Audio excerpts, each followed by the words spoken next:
So in jiu-jitsu, there's a really big debate. And the debate is, should I love gi or should I love no gi? But let's be honest, guys. When it comes to the debate between gi and no gi, which one is better? The people that prefer no gi, in reality, are just not that good in the gi. And a lot of the folks that you can see that prefer the gi, guys, they just love jiu-jitsu. So in this video, guys, I'm going to show you guys a really awesome guard that's going to combine the two worlds of no gi and gi. So some of those folks out there that don't like the gi, you will today. So a lot of people in no gi really love leg locks. Well, guess what, guys? There are leg locks, and I would argue a lot more fun opportunities and tools you could use to submit your opponent. And one of my favorite things about the gi is actually lapel guard.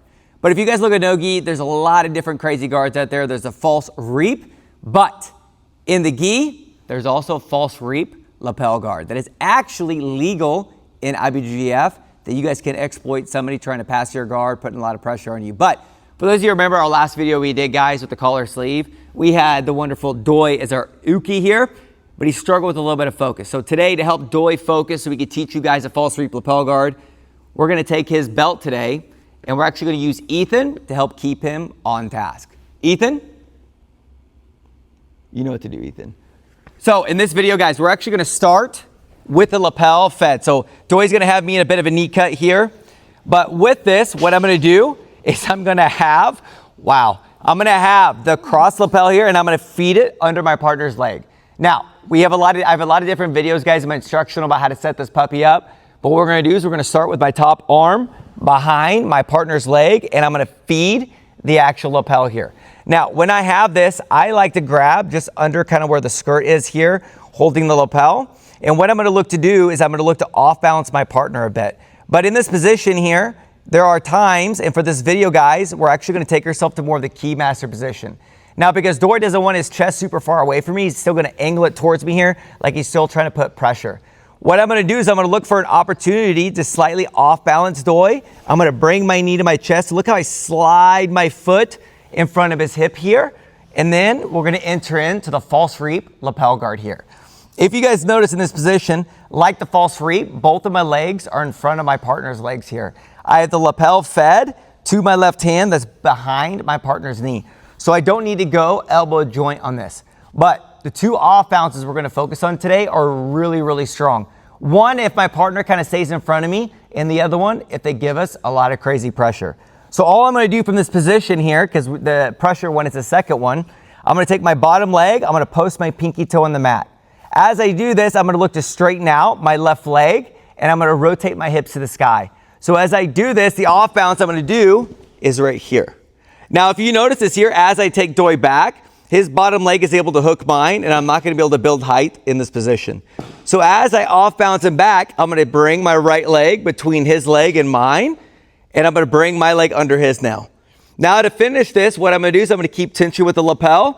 I'm gonna take my toes that are pointed towards his head, and I'm gonna point it towards his hips. So as I do this here, I'm gonna bring myself up, and when I go, I drive my leg all the way through, and now we have our partner in like a reverse mount style of position here.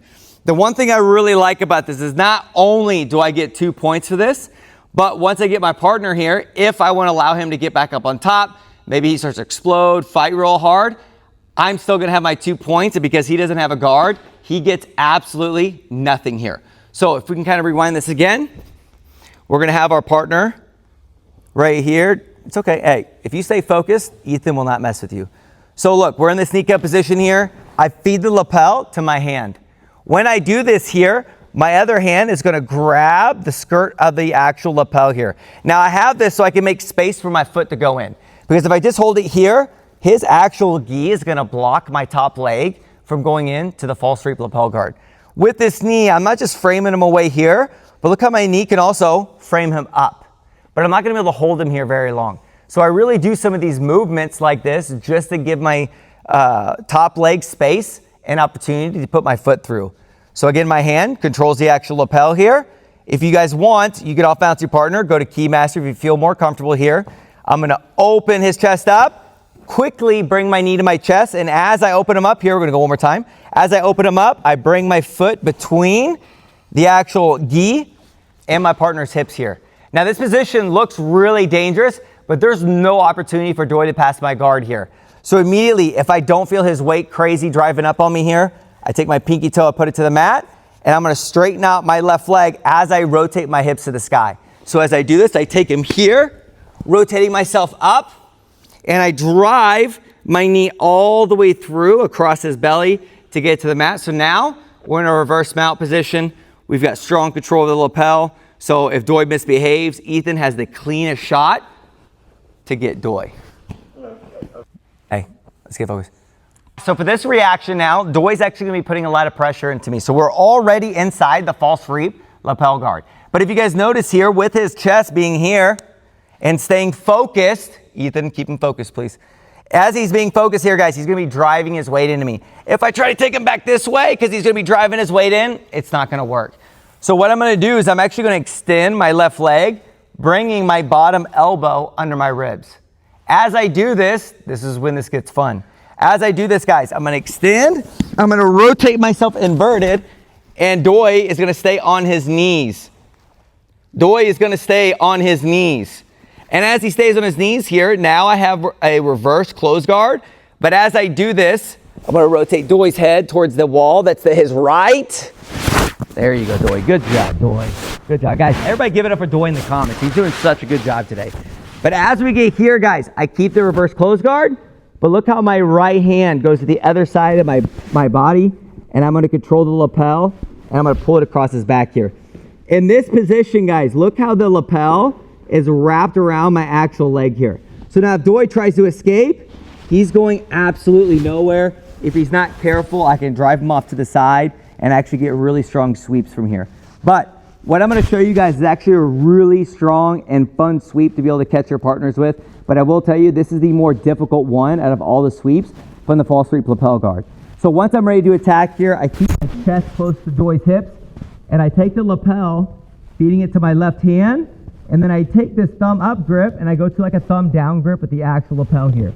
My foot is now going to extend into the actual lapel, but it's really important I don't allow this leg to get planted to the ground and Doy to be able to attack me, because I'm going to take this leg out when I'm ready. So look how my foot now puts tension behind the armpit. What I'm going to do now is, because Doy's weight has to be concentrated on his arms, because look how the lapel is driving him forward here.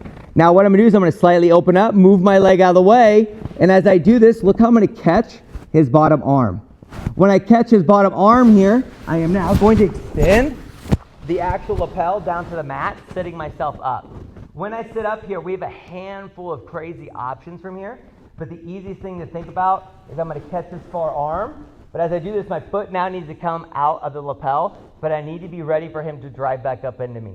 If I time this wrong and he drives back up on top, I have the crucifix. But what we're gonna do here is we're gonna try to finish on top. So look at my heel, it's curled towards my butt. My foot comes out of the lapel, pulling the lapel under my actual hamstring on the far side here. And then all I'm gonna do is I'm gonna look to bring myself up and on top, settling here. And we can literally do whatever we want to poor old Doy. Just like if we kept him here, Ethan could too. If you guys are looking for more lapel content like this, make sure you guys check out the links down below. I have my lapel guard instructional and a free community group that you guys can join to actually get your sparring film reviewed, look at other people's content as well that are actually trying to improve their level of jiu-jitsu through the lapel guard. So if you guys are interested in any of that, make sure you check down the links down below. If you guys want to see more videos of Ed Sheeran getting choked out, check out these videos that we got listed right over here. Move your hand.